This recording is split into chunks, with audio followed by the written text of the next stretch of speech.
အားလုံးပဲမင်္ဂလာပါအယူတော်မင်္ဂလာချင်ဤနေ့စဉ်ခါတော်ပြီးဟောစတန်ပဲဖြစ်ပါတယ်ဆရာကြီးဟိန်းတစ်စော်ဤညွန်ကြားချက်တာဝန်ပေးရခြင်းများအရာခိစ္စအလိုက်ရရာလေးတွေကိုဆရာကြီးဟိန်းတစ်စော်ဤကိုစားရိုက်ကူးတင်ပြပေးသွားမှာပဲဖြစ်ပါတယ်ရှင်18ရက်3လ2026မြန်မာတက္ကရာ1389ခုနောက်တစ်ခုလဆန်းတရက်ဗုဒ္ဓနေ့အတွက်ပဲဖြစ်ပါတယ်။ကောသာဆန်း25လုံးရပြီးပြုတ်ပါပရပိုက်ပုပ္ပိတနက်ခက်ဘရုမယုတ်နှစ်ဖက်ကံတိဋ္ဌိစုံအဝင်နက်ခက်လဝဲတရရက်လည်းဖြစ်ပါတယ်ရှင်။တနင်္ဂနွေနေ့ကိစ္စတွေအစဉ်ပြေအောင်မြင်စေဖို့အတွက်ဆိုရင်မိမိကအိမ်ရောက်အိမ်ဝဲကိစ္စရှောက်ထားတဲ့အလုပ်တွေရဖို့အလုပ်မှာအစဉ်ပြေအောင်မြင်စေဖို့အတွက်ဆိုရင်မိမိရဲ့အိတ်ခမ်းဒါမှမဟုတ်အိယာကိုကရမတ်နန္တာရေးဖြင့်ပတ်ဖြန်းပြီးဆူတောင်းပေးရမှာပဲဖြစ်ပါတယ်။တလင်းလာနံကိစ္စတွေအစဉ်ပြေအောင်မြင်စေဖို့အတွက်ဆိုရင်မိမိကကာယံကာဝယ်ကိစ္စကျောင်းမြတ်ရတနာကိစ္စအချစ်ရေးကိစ္စအလူမင်္ဂလာကိစ္စတွေအစဉ်ပြေအောင်မြင်စေဖို့အတွက်ဆိုရင်တော့နေအိမ်အဝင်တကားကိုမိချစ်နဲ့5ချက်ခောက်ပြီးဆူတောင်းပေးရမှာပဲဖြစ်ပါတယ်။အင်္ဂါနံကိစ္စတွေအစဉ်ပြေအောင်မြင်စေဖို့အတွက်ဆိုရင်မိမိကစစ်ဖက်ဆိုင်ရာဆေးဖက်ဆိုင်ရာလုပ်ငန်းတွေအောင်မြင်စေဖို့စကားပြောအောင်မြင်စေဖို့စံစီစားဆေးတွေရောင်းဝယ်ကောင်းစေဖို့အတွက်ဆိုရင်တော့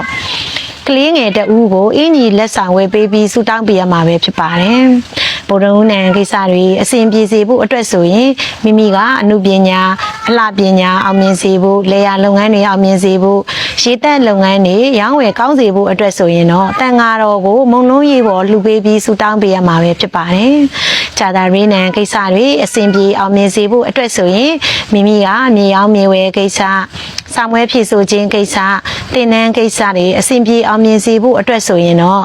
အိမ်ဖျားမှာပေါင်မုံကိုပြည့်ရည်စမ်းပြီးလှူပေးပြီးဆူတောင်းပေးရမှာပဲဖြစ်ပါတယ်။တောက်ကြံနံကိစ္စတွေအစဉ်ပြေအောင်မြင်စေဖို့အတွက်ဆိုရင်တို့တန်တေဆတဲ့အရာတွေပြည်တွင်းပြည်ပခရီးသွားကိစ္စအောင်မြင်စေဖို့အတွက်စီမျိုးသားချင်းများနဲ့ပတ်သက်ပြီးပူပင်မှုတွေခင်းဝေးစေဖို့အတွက်ဆိုရင်တော့ရိုးရာနက်များကိုတာကူလှူပေးပြီးဆူတောင်းပေးရမှာပဲဖြစ်ပါတယ်။စနေနံကိစ္စတွေအစဉ်ပြေအောင်မြင်စေဖို့အတွက်ဆိုရင်မိမိကအစိုးရဝင်တဲ့ယာရုကိစ္စလစာကိစ္စအမှုအခင်းတရားတစ်ပေါင်းထီဆိုင်ဖနက်ဆိုင်အထည်ဆိုင်တွေရောင်းဝယ်ကောင်းစေဖို့အတွက်ဆိုရင်တော့